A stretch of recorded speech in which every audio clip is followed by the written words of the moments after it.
to present this tribute on behalf of Eric, aka Bonafide. I give my respects to you, Minister Sabrina Pinder. God bless you. I'm so thankful for the tribute that you just gave a few minutes ago. Yes. Very powerful. Very. One of great integrity and also one of beauty. Because sometimes you only want to see the junk. Yes. Just like how it's written on this program. Again, accident, but is an accident. But then we know the beauty of Eric. And so I want to recognize also Post-Pastor Reverend Carrington Pinder, and then all of the other Reverend gentlemen on the podium. I see my pastors from St. Anne's, because Eric, that's his formation grounds. That's his formation grounds. And so I want to acknowledge all of you Reverend gentlemen, and then Mr. Mitchell, Fred Mitchell, God bless all of you. To the bereaved family, Cassie, who I know very well,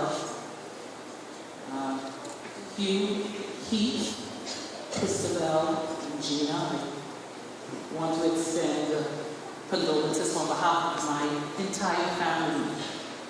Clarence Buddy Ferguson was a very good friend of Mr. Morrison. And so my tribute is coming from several realms. As a little girl, I probably grew up in a yard full of fruits and the sweetest choo-choo we can find in the whole Fox Hill. Going on the back of the truck with my grandfather to visit the Morrisons. Then crossing over their yard area to go to the creek, sneaking from Mommy knows to say, don't go. We used to sneak through their yard to steal jujus, but also to go to the creek to swim. And then later on, Eric and I are schoolmates at Elderly Young. And another connection would be to my husband, a Baintown man. That's the Higgs family. The sweetest tree you have in our yard, sugar apple tree, came from your dad. He gave it to my husband. Being men of farmers of the earth, the seed. And so Eric couldn't stray much, even though we were called the Reaper. He came from that bloodline of honest, hardworking family. We say, fret not yourself regarding the deeds of evildoers. And Reverend Pinder, I heard you say, what was he doing on that side? And then I like how you let it go and you say, only God knows. But all I, in this account, say that Eric was pushing Don Rice in a wheelchair. As a matter of fact, most of the accounts said he was one of the first ones to receive the bullets. And when he did, his body fell over, almost as in a protection position of Don Rice. And so we always talk about not questioning God. Very careful. Even in terms of the drinking used to have inside. I thank God that you acknowledge many of us drink. And because ours don't wear on our breaths, then we think that we are better than or okay. It says, be very careful what you say. So for me, please allow me to help you bring some kind of clarity. Somewhat. I'm not God's representative, I'm not. But I study things and events because of my training. And I'm going to tell you something culturally that happened in Foxhole here, historically and also then spiritually, where Morrisons, and I'm going to give you a little history about your family background. I don't care what you said about Eric to help Bonafide Morrison. He was the one chosen from your family to give sacrifice for your area where you live for the cleansing of the village. If it wasn't him, there would have been a completion of the spiritual cleansing that happened. And so we have to see it for what it is. And so culturally, historically and spiritually, please allow me to attempt to bring some clarification to what we're calling a miracle. It wasn't a massacre. So you have to be careful. The Bible also says, be careful what words you put out there to define your history. It was a miracle. And you know why it was a miracle? Because I visited the park, and there were bullets all along the wall where people were sitting, and behind the wall, the bullets were lodged. They break through, so they are permanent markers down the wall. And so it had to be a miracle. Persons who are out there can explain it. And they say a miracle is that event that you cannot explain, that you only can say, only God knows. And so you leave it in God's hand. That's maybe for a miracle. Something you can't explain it. Because the amount of bullets that were fired and the amount of people that were packed together, more should have been done, should have been killed. But God. Culturally, the fossil Congos, as from Ruben Rami is here, he shared the day of the ecumenical service that ain't just no regular jumping group. He said that is a community group made up of members of the 12 Bahamas Boy Scouts, and I know that to be true. And St. Paul's Marching Band, I know that to be true, because many of them are my students. And there's a deacon from Macedonia Church also in that band, I know that to be true. So that wasn't a regular jumping group. That was a community group. And unfortunately, they took it upon themselves to use as their theme celebrating the tribes of Fox Hill. Now, I don't know how deep their research was done, but you see, historically, those tribes had some bitterness of bad blood between them. And so, whether they knew it or not, they were being used to cleanse, because they wanted to reunify the groups. But sometimes when you go to clean mess, then you just see mess.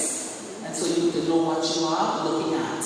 And unfortunately, but fortunately, this is where every single church was impacted. There was a member, because even though Bonafide is here this morning, Reverend Clark, who knows St. Anne's, was also touched. St. Anne's knows St. Anne's. At the Baptist Church, they were all touched. The Seventh-day Adventist Church, they were all touched. All the major families in Foxhill, all were touched. So don't mind some of the surnames. You have to go deep to see what were the maiden names of those people that died. And so culturally then, Foxhill Congos celebrated, and remember, Jumping culturally was a cleansing ceremony for 8 days. It comes from an African word called Gilly Day. That's not, don't think, the Bahamas are only 500 years old. We're talking 500,000 years ago. And so it was a celebration, 8 days. So beginning before Christmas, like the 24th, they started. They went straight through till Christmas Day, till New Year's Day. And that is when they did the cleansing. All old things from your house, you had to take out to use to form the jumping costumes. So it was two purposes, that when you take the junk and you make it into something new and beautiful. Because one of the spiritual things was, if you leave the old box in your house, the old clothes, the old cotton, the old newspapers, the old bush, you don't clean up the side of your house, then when God came around for New Year's Day and was bestowing blessings upon the families, if you didn't clean up your junk, you would have space for the blessings. I don't know if you understand what I'm saying to you. It was 8 days of cultural festival. But unfortunately now, junk took its turn, you say, Boxing Day, New Year's. But no, that was an 8-day cultural celebration from ancient Africa. So the Foxhill Congos then participated in that culturally. And what they wanted to do was to clean our community with regards to our history by celebrating the tribes. Historically, according to Gladys Emanuel, when she did her interview with all the old Joe Finlayson and all of the old people in Foxhill, Reverend They gave her the historical information to the tribes, and she beautifully wrote it. The tribes were the Yoruba, the Hausa, Igbo of Nigeria, the Fula of Guinea, Mongo, the Congo, and the Nango. In the 1600s, Bonafide belonged to a family that came from Creek Village. 1600, he came from the oldest village. She was the oldest one to be killed. In Creek Village, this was where our forefathers protected the land near the ocean. But in the 1700s, when Britain had abolished slavery, any new group coming from Africa, called the French ship or the Portuguese ship or the Spanish ship, they caught them, they let them loose, whether they were right in Creek Village where Bonafide grew up. So Bonafide came from a strong group of liberated Africans. Unfortunately, later on, the Creek Village had to move from there to New Guinea. So you go in Foxhill Park right now, you will see a platform, and it has New Guinea Village. And so therefore, that families, thank God you're still staying, but many of them moved over. In the 1800s, unfortunately, there was also church division. So you had some coming from Zion, and remember Josiah Browning, he went to the Catholic Church, that's us. And then people got upset and said he left the church upside down, singing a song written about it, he went to the Catholic Church. Some went from Zion, they came to home, St. Mark, St. Paul's, Macedonia. There was a division in the community. So I want you to understand, pastors, as we preach nowadays, you are building on a generation of division. Because we were once an ecumenical people, but then you had people divided. Additionally, you had a division happening because you had people, Cleveland East talks about the Yoruba, some from Baytown coming to marry fossil people. In the 1900s, then you had Burnside Town, Joshua Town, Hongo Town, Nango Town. Again, Creek Village coming right on the field or in the front of Burnside Town. Then later on in the 1960s, you had political boundaries separating us. Because then they divided Foxhill and they called some part Young Cross, some parts Montague. But they were all Foxhill people. And so again, then you have the real Congo Town fighting against them. Nango Town, without even the children realizing it. But they were the same people, same families, same heritage, same churches, same God. As a matter of fact, Murdis Count, Frederick Count, he's here in this church, and Murdis is my grandaunt. One morning, her grandfather died and said, now, who's going to church with your mom? Go to your mom. The Catholic church, who's going to church with me? Come with me. Baptist church. And sure enough, our whole household split right in half. And so you're talking deep lines of division that happen in families. Culturally and historically, Foxhill Congos sought to bring that unification back. Spiritually then, so there are two things happening. 8 days of celebration in Jonathan and the culture and the history, and 8 days in the church. Octave. On the 24th, you begin the Holy Vigil. Christmas Day is on the 25th, that's when they get ready the costumes. The 26th is St. Stephen Day. That's when they went down basically Boxing Day. St. Stephen was the first one to be killed by stones, and he had to forgive those who killed him. He was innocent. That's Boxing Day, that's the day before. And so therefore, the next day, the day when they got killed, that was no bunch of hoodlums sitting on the car. They were family members. I know them. John and Janet Davis, their children, Tunde, all the rest. I know them. They were waiting on the announcement. And so that was important for us to get out. Because other people are in the province and all that was a war thing, and that was a this thing. That's not who those people were. That was a mother, young mother. The children waiting on the announcement. That was a family bonding. But sure enough, the shooting happened on St. John Evangelist Day. John was the beloved apostle of God, as Monsignor Moss beautifully put it in his ceremony. John also went through persecution. They put him in a boiling all of them, and he forgave those who persecuted him. So the message is the miracle, forgiveness that brings peace and healing. So why is Bonaparte there? He had to complete one of those 4 trials. Then the next day was Holy Innocents. All of you, some of you went to church and they read the scripture. You heard how Herod went and tried to kill a bunch of the babies. And he did. Holy Innocents is what we celebrated on the 28th in church. All of those souls, I don't care what people say, whether it was drinking or having a little cup or who I bought or whatever the festivity nature of it was, they were innocent. They would not have been pure, perfect, Holy Ghost filled and sanctified. But they were innocent. And that is what, and that is why the people gathered in this village as they did for the past 2 weeks, because they were innocent. So he's not on trial for what he did all his life. He was innocent.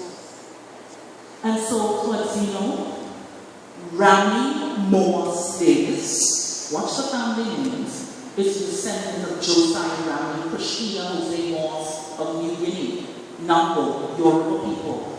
He was gentle. Shaquille Kelly Demerit, a descendant of Doris and Chaka Demerit, and Brokel, Creola, Ramildo, that family clan. He too was a part, grew up in Congo Town, lived in Nambo Town. Shanique Sands, Ferguson Sands, is a descendant of Samuel and Essie McKinney Ferguson of Joshua Town. Was a beautiful mother. Why was she there? Because she was there dancing. That girl, thank God for her. Because the other young girls had a chaperone in her cell phone. That's why she was there. Some of us go, I didn't know, but she had to go. Because childhood is a powerful cleansing experience. And the young girls really needed a chaperone. And she said, here I am, Lord, send me. And so therefore, she too, beautiful. If you hear a teacher ever say, they pick out students to mark papers for them. I know 30 years teaching. You would find those who are confidential, of integrity, who is efficient, and who is intelligent. That's what the pastor said about her.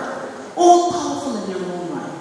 And now Eric Huel Bain Morrison, a descendant of Wilhelmina Bain and Pascal Hughes Morrison, one of the oldest African families in Creek Village, one of the oldest communities in Foxville, settled in the 1600s by freed Africans. Creek Village is the original birthplace of Samuel Fox, whom Fox Hill is named after. It is located along Eastern Road, one of the most prestigious village communities right now, including Brigham, Dix Point, Blackbeard's Tower, St. Anne's Church, and parts of Burnside Town in Foxville. Eric was the oldest innocent victim that was slain amongst the 4. Eric, a.k.a. Bonafide. I don't like to call him by nickname because I know how to get it. But where we called him Bonafide, there was power behind that. Bonafide means made, done, in good faith. Bonafide is when you are without deception or fraud. I don't know if you understand what he's saying, Bonafide. His friends called him Bonafide. And that speaks to integrity. It says it means authentic, something that is true, not fake. He was highly intelligent. He had that St. Anne's formation. And so therefore, I later Elder Young as well, my alma mater. He had an expansive vocabulary. He was often seen walking about Foxville with a book in his hand. Yes, it's true. With a cup in hand. Yes, it's true. But then Sunday rolled, and thank God, the woman of God can testify that he found his place here in this church. Whenever he went by his nephew Kenny, I would be my mommy on Sunday mornings. And so when he would leave you, he passed through the corner because the pennies right across the road. And when he would come, he would make sure say, Maki man, get me food, get me food. And whatever she cooked that day, she made sure set aside as a nice plate for him. I know he went to Miss Hutchinson down the road. I know he also touched Miss Darby, many of them. And so I'm saying, he may have been walking along the road, but he was carrying the Morrison's presence in the heart of our community in a dignified way, outside of what we saw. And we are thankful for that. Finally, I want to say, on the 29th, it was that Sunday, that was the most powerful ecumenical service I have ever attended in Foxhole in my 47 years. It's very powerful. Every church leader came and was represented. Their dance is a call for our unity and our healing. While you may be celebrated. While you may have doubts, while you may be concerned, I am saying, blessed be the souls of Shaquille, Shanique, Claudine, and Eric Bonafide Morrison. Thank you very much for allowing me